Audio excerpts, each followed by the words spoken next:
Hello Mila, hello Jack. Welcome to Storytime with Grandad. Hello everyone else who's watching. Today's book is from Camberwick Green. Today's book is called Washday Blues at Camberwick Green. One Monday morning, the Murphy family were at breakfast when Peter Hazel, the postman, pushed 2 letters through the door. One was for Mickey Murphy and one was for Mrs. Murphy. "Dear me, I must go into town," said Mickey, reading this letter. "What a pity I shan't be here to serve any customers. I did so want to sell some of those currant buns that haven't been going too well lately." "Well, I can't help you, I'm afraid," said Mrs. Murphy. "It's a nuisance because it's washing day as well, but my sister Jane wants me to go into town this morning to help her choose a new hat for a wedding. She's giving her old one to the jumble sale, and you know what my sister Jane is like with hats if nobody is there to help her." "We'll look after the shop for you, Daddy." So Mickey Murphy and Mrs. Murphy set off into the town, and Mary and Paddy waited in the shop for customers. "I expect everyone's busy at home doing their washing," said Mary. "Oh, look, here's Mr. Dagenham drawing up in his van." Mr. Dagenham was a salesman. He hadn't come to buy, but to sell. "Is your mother in?" he asked. "No? Well, I wondered if she'd like to try out a new washing machine.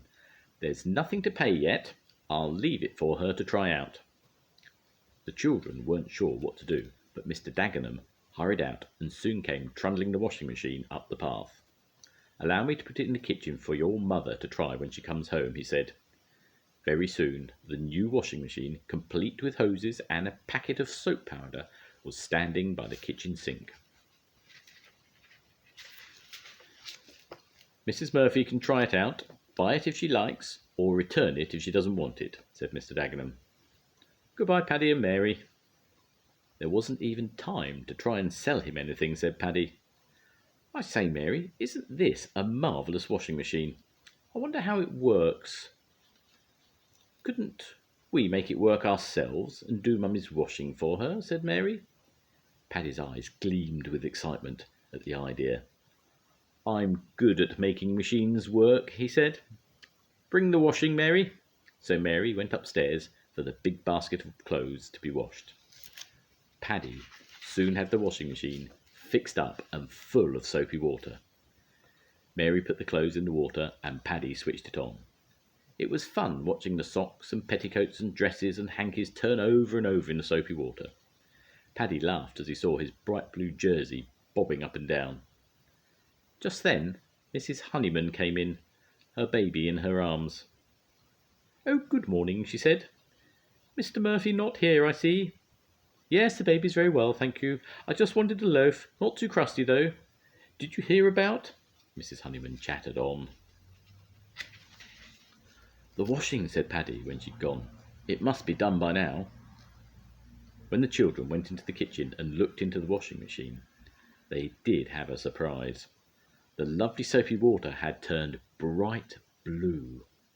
"Oh dear," said Paddy, turning off the machine hurriedly. "Whatever's happened?" "Oh, Mary, it's my blue jumper. It's made the water go blue, and all the other clothes are blue now as well. What can we do?" Mary was horrified when she saw what had happened.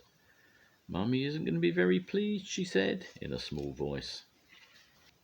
"No," agreed Paddy, thinking what his father would say when he came home and found that his shirts were a colour that he didn't like, that there was a washing machine that perhaps he didn't want, and that hardly any bread or cakes had been sold.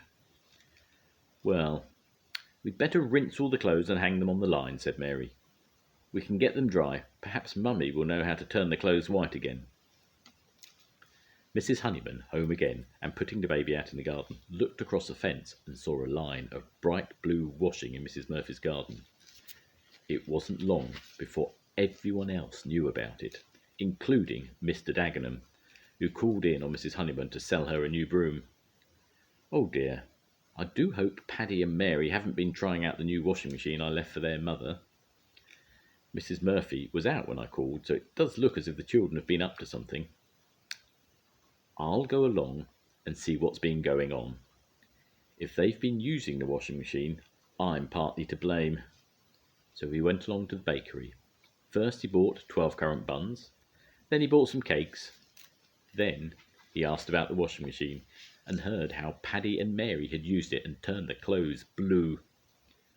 Never touch what you don't understand, he told Paddy sternly. I'll stay until your mother comes home and explain that it was partly my fault for leaving the washing machine while she was out. When Mickey and Mrs. Murphy came home, they were startled to find a row of bright blue clothes hanging on the line. Well, said Mrs. Murphy to the children, you were kind to think of helping me by washing the clothes. Luckily for us all, you found the wrong basket of clothes. They were the ones I'd put to wash and iron for the jumble sale. Nobody at the jumble sale will mind the colours. There's only one thing I shan't send to the jumble sale, though.